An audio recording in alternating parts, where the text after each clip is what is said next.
नमस्कार. कलाकार हा रंगभूमीवर जितका सहजपणे वावरतो तितकंच त्याच्या खऱ्या आयुष्यातला वावर हा सोपा नसतो.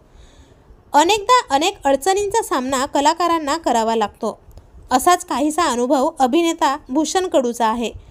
22 व्यावसायिक नाटकं, 7 ते 8 सिनेमे करणारा हा विनोदवीर मागील काही वर्ष त्याच्या आयुष्यातला सगळ्यात कठीण काळ अनुभवत होता. त्यातच कोविडच्या काळात भूषणच्या बायकोनेही साथ सोडली. त्यानंतर मात्र भूषण हा पुरता हादरला. स्वतःला संपवण्याचा निर्णय, आर्थिक अडचणींचा सामना करत स्वतःला सावरणं, मुलाची जबाबदारी निभवणं अशा अनेक गोष्टी त्याने सांभाळल्या आहेत.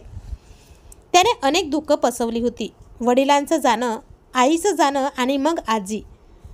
चांगला संसार सुरू असतानाच अचानक लॉकडाऊनमध्ये वाईट काळ आला आणि आमची कादंबरी वाचायची अर्धवट राहिली. कोविडच्या शेवटच्या लाटेमध्ये ती देवाघरी गेली. मग मात्र आयुष्यामध्ये मोठा हादरा बसला. 11 वर्षाचा मुलगा होता. त्यावेळी मात्र खूप आर्थिक अडचण होती. ही अडचण संपवायची असेल तर काम करणं गरजेचं होतं. खूप त्रासलो होतो. तेव्हा स्वतःला संपवण्याचा निर्णय देखील घेतला, कारण मुलाचं दुःख पाहू शकत नव्हतो. मग एक दिवस ठरवलं की हे सगळं संपवण्यासाठी स्वतःलाच संपवूयात. पण ही समज जरा उशिराच आली, म्हणून मी सुसाईड नोट लिहायला घेतली, पण ती संपायचीच नाही. मुलाला सांगायचं होतं की त्याच्यावर किती प्रेम आहे, बायकोचं महत्त्व. 8 ते 10 पानं रोज लिहायचो, पण ती पूर्णच होत नव्हती.